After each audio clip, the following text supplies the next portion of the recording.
Hi, I'm Andy Saunders and welcome to My Beautiful Mistakes.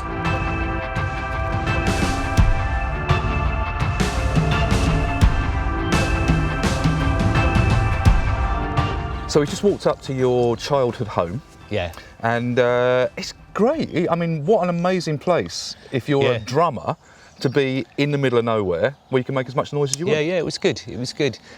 I think, it was great when we first got it. The only thing is you're quite secluded. Right. So you had to get on bikes to do anything and go and meet mates. Because that was the mode of transport?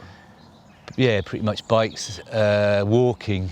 Used to go walk, there's a place we used to call the Cosmic Trees over there where when you get to 16 or 17, you find places to learn fags and stuff. So we used to walk over the Cosmic Trees and down to the motorway, run across the motorway and then get into Wheatley that way. And that was about a 15-minute walk. And Wheatley was the metropolis, was it? Yeah, they had shops there. There was shops and there. And pubs. But that's what the whole thing was. It was like, as soon as you got to 17, everyone would try and learn to drive and get a little banger and your dad was a motoring journalist. Yeah. So did cars figure large in your life? Yeah, they did. He used to. So he was a motoring journalist, and then he sort of managed to land a job on Top Gear and started earning some cash. Hence, we could buy somewhere like this. Right. But his thing was he used to get cars for a couple of weeks to test drive and write about, and then he would do a sort of a talk about these cars to camera or whatever. So sometimes we had amazing cars here for a couple of weeks. Right. I remember, I think it was a Lamborghini or something was parked here for a while, and they went away for the weekend, and me and my mate Nath got quite stoned actually, and got in and drove it. Did you? Drove around the village. Actually, I think we might have even been on acid. which is a really bad thing to do. But if you're talking about mistakes, because I think everything was a bit spongy and it was just, I don't know, maybe I shouldn't talk about that. Lamborghinis on acid. That's why we're here. Wow, what a band name. Yeah, I was just thinking that actually. I just was trying to think it, yeah. Or, maybe we were slightly high and, and probably underage for driving as well. Different times though. Yeah. Allegedly. So this is the family home, and so this is where you used to do rehearsals, where you used to come up with the crazy ideas. It was a sort of a HQ for early incarnations of some of your bands. Yeah, well, me and my brother used to do a lot of playing music together here because it was, we was out here a bit and nothing much to do, so music was quite high up. Yeah. So, but he played guitar. I learned. We had a little upright piano that we got from somewhere that was in the study room or something, and we would sit around there with little 4-track tape machines and make songs, stuff like that. So it was brilliant actually. It was really, really creative. By the time we started getting bands together, we'd just rehearse at everyone's houses, garages, whatever. Sometimes up in the loft there, and then at Gaz's house. Let's go right back. So tell me about these early days. So the first band that I remember hearing your name associated with was the Jennifers. Right. Because you did a single on Nude Records with Saul, right? Yeah. So they were cool. They did Suede. They were they were a kind of hit label at the time, and you got a bit of NME coverage. And how did that come about? How did people start to hear about you beyond the environs of Oxford?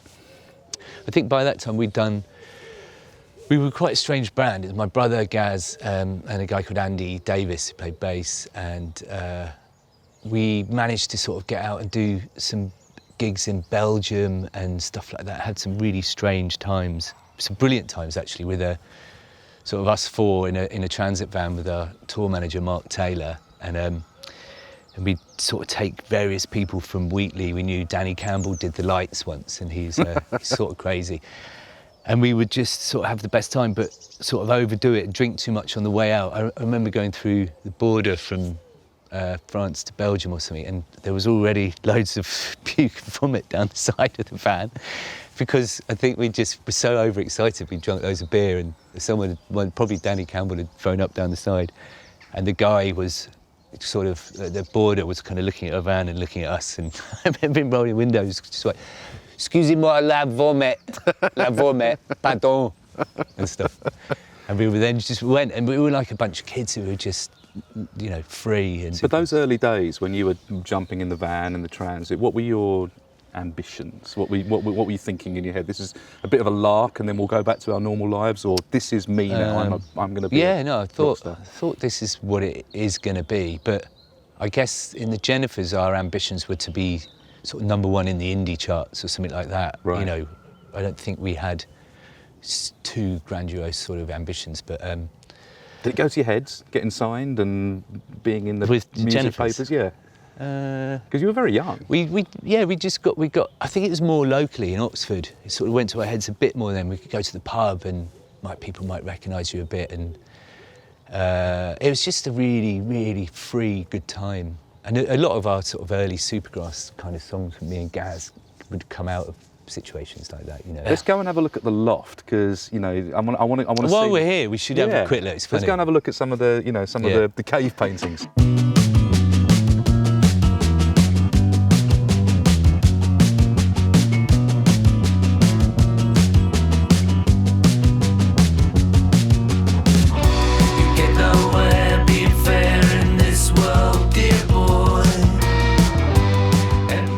So here we are in the loft. It's a bit weird. The slightly dangerous loft. Well, this is, you know, we had to take our life into our own hands when we were rehearsing up here. Yeah, it's amazing though, isn't it? It's really atmospheric. It's a lot smaller than I remember. Is it? Well, I suppose we set the kit up at the back there and maybe put some amps just under the eaves here, and we were probably all playing here with maybe Gaz or whoever was singing facing in. Yeah, making a right old racket. Amazing. And what's this setup here? I think this is my old man's last sort of go at editing stuff together and doing some stuff probably before he retired, so it's been here for years probably. But he found some old tapes, right? Yeah, well this morning he showed me something that he found, but it's on here. But I guess there's loads of, you know, all this stuff probably should be put onto digital and stuff, but half of it's like some Top Gear stuff or like, you know, old holidays and stuff, and then there's some Supergrass stuff, or early. Oh yeah, look at you. See, I think maybe that's recording the first album, so it's around that time. Right, okay. Yeah. Who filmed this? This would have been my brother and Dom and Nick, who he went on to do all the videos and stuff. And he's gone on to become really successful in the film world, or the advertising world. And yeah, he went on to do music videos for David Bowie, right? Smashing Pumpkins, and like loads of good ones. So when you look at that footage, what's going through your mind when you look at it? It makes me think it was really good that we kept everything sort of within the kind of family and friends. Our friends were involved a lot, and my brother. That's all his footage, I guess, that was maybe used a bit on some early videos, maybe Caught by the Fuzz even, some of those early first tours. I think that was with Shed 7, supporting Shed 7. Right. Which is a really mad tour, because I think one of our singles came out, or we started to get quite big quite quickly at the start of that tour. And through those 2 weeks, we were supporting them, and we got quite raucous, our support shows, almost to the point where it was like doing the other band's heads in, I think. Right. Although they were great, they were lovely guys. But so I remember from those early videos, I think it was Man Size Rooster, we got, I demanded that my brother make it, even though he had no real history of or experience of making many pop videos at the time. So how old were you when you started to do the Jennifers thing and then the Supergrass thing? What sort of ages were you then? From the age of sort of 16, 17 really. 16. So you didn't go to university? No, or? dropped out my A-levels as well. Did you? Okay. Yeah, I got sort of kicked out of school during the first year of my A-levels because I didn't really go that much, and I was just so into doing some music. And then on the way to school, there was a traveller site where I met this couple, Chris and Julie, and I didn't tell my parents I got kicked out of school, so I just used to pretend to go to school, but go to the traveller site and hang out there with their dog Skewer, and probably, start smoking spliffs and things like that. And that was really eye-opening sort of experience for a few months before I got rumbled. Right. And the school eventually, told my parents, I think, and then Yeah. Sounds like you were on a fairly focused trajectory if you weren't going to go and do the academic route. You didn't go and do any jobs or anything, or No, I had quite a few day jobs, but nothing, I actually worked at the worst job possible, the reject shop it was called, in Oxford. It was like, how bad, worse can you be titled? I had to work on a Saturday at the reject shop.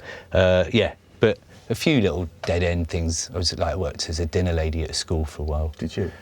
Yeah, and bits and bobs of stuff, but it was always... So you never had any idea of a career as such? No. So I'll tell you what, why don't we jump in the van and head into Oxford? Let's do it. Let's go now. Follow me. I will.